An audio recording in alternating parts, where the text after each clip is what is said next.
Hello everyone, this is Meenakshi. Welcome back to my channel, and today's topic is past continuous tense. It is also known as past progressive tense. It is the passive voice number 5.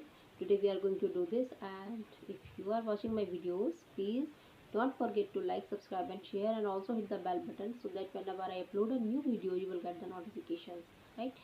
So चलिए शुरू करते हैं फिर today.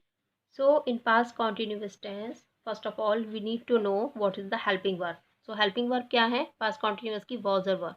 यहाँ पर हमें was और verb के साथ बस बीइंग लगा देना है. वर्ब के साथ बीइंग, वर्ब वॉज के साथ बीइंग. ठीक है. अब इसका स्ट्रक्चर क्या होता है? सबकी तरह ही सेम स्ट्रक्चर सबका है ये. Subject, helping verb, main verb, object. Main verb जो होती है वो आपकी वर्ब होती है. दोनों एक ही चीज़ है. वर्ब बोल दें या मेन वर्ब बोल दें, दोनों चीज़ें एक ही हैं. ठीक है. अब यहाँ पे चेंज वही चीज़ है जैसे हम एक्टिव पैसिव में करते आ रहे हैं कि आपका ये ऑब्जेक्ट आपका इधर से उठ के इधर आया, लेकिन ये बनेगा क्या? सब्जेक्ट. सब्जेक्ट इधर से यहाँ पर गया, लेकिन बनेगा क्या? ऑब्जेक्ट. ठीक है. तो यहाँ पर हम इसे ऑब्जेक्ट ही मानेंगे. बस अब हमें अपना ये करना है. सबसे पहले सेंटेंस में सब्जेक्ट और ऑब्जेक्ट को ढूंढ लीजिए. सब्जेक्ट आपका ही है और ऑब्जेक्ट आपका नॉवल है, तो बस इन्हें इंटरचेंज करना है और वॉज के साथ बीइंग लगा देना है. तो ये आपकी पैसिव वॉइस 5 इस तरह से बनेगी. ठीक है. अ नॉवल हम लिखेंगे. सबसे पहले सब्जेक्ट हो गया, उसके बाद आपका हेल्पिंग वर्ब. हेल्पिंग वर्ब आपकी वॉज ही है. नॉवल वॉज के साथ हमें क्या लगाना है? बीइंग. अब वॉज क्यों लगाया मैंने? क्योंकि ये सिंगुलर नंबर है. नॉवल एक ही है तो सिंगुलर है, इसीलिए हम वॉज लगा रहे हैं. A novel was being. अब वर्ब की थर्ड फॉर्म लगानी है. यहाँ पर ये याद रखिएगा, वर्ब की थर्ड फॉर्म चेंज हो जाती है जब हम इसे नीचे करते हैं, तो ये वर्ब की थर्ड फॉर्म बन जाती है. ठीक है. तो यहाँ पर ए novel was being red by him. कोई प्रॉब्लम नहीं. ही बन जाता है हिम, और वर्ब की रीडिंग नहीं होगा, वर्ब की थर्ड फॉर्म लगा देंगे, बाय लगा देंगे. ठीक है. वर्ब की थर्ड फॉर्म यहाँ पर जब चेंज होता है, वर्ब की थर्ड फॉर्म प्लस बाय हो जाता है जब हम एक्टिव टू पैसिव कन्वर्ट करते हैं. Now you were calling the servant. आप सर्वेंट को बुला रहे हैं, तो आपका सब्जेक्ट हो गया यू. मैं ये ऐसे लिख देती हूँ. ऑब्जेक्ट हो गया आपका सर्वेंट. तो आप क्या करोगे? The servant. द सर्वेंट एक ही सर्वेंट है, तो हम क्या लगाएंगे? Was being.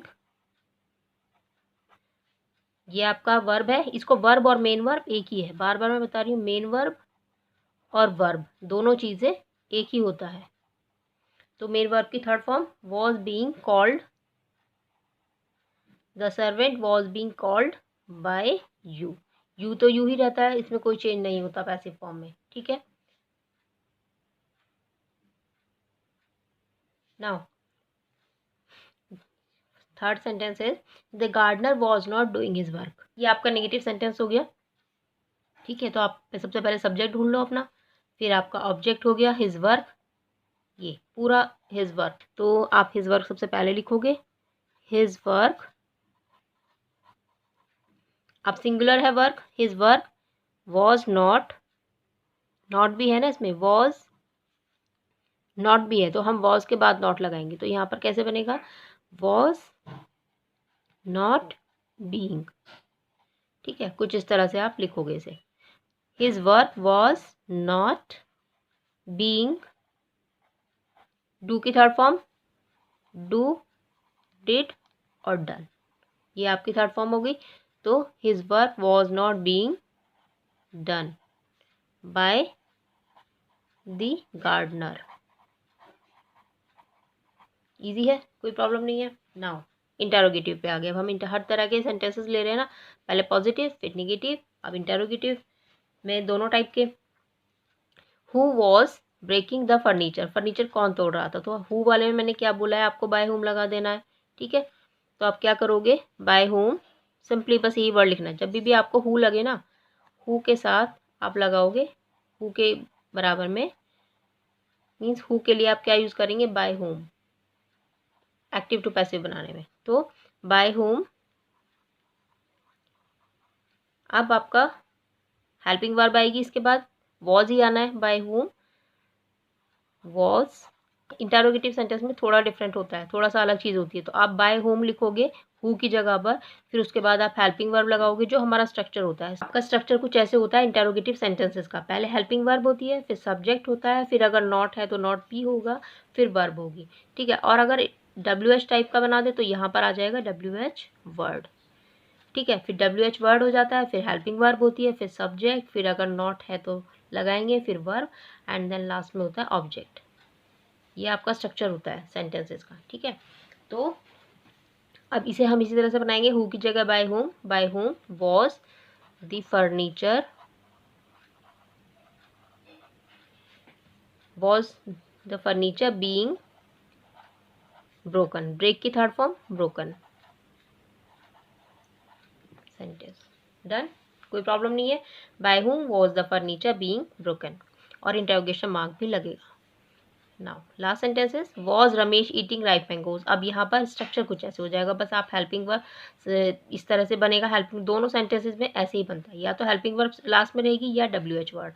अब WH वर्ड तो है नहीं, यहाँ पर आपकी हेल्पिंग वर्ब है, तो आप क्या लगाओगे, वॉज रमेश, आपका सब्जेक्ट हो गया रमेश और ऑब्जेक्ट हो गया राइप मैंगोज, या हो गया आपका ऑब्जेक्ट। अब हम जब चेंज करेंगे ऑब्जेक्ट को सब्जेक्ट बनाएंगे, तो ऑब्जेक्ट आपका क्योंकि प्लूरल है तो हम लगा देंगे were, were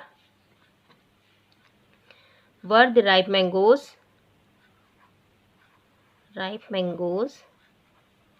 plural mangoes be eaten by Ramesh in the morning। Done, बस इतना सा आपका सेंटेंस है, और ये बन गया आपका active to passive.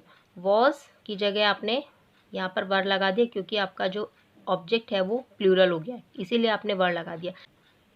So this is the video for today. चलिए फिर, bye bye, have a nice day, take care, and don't forget to like, subscribe and share. Bye bye, have a nice day.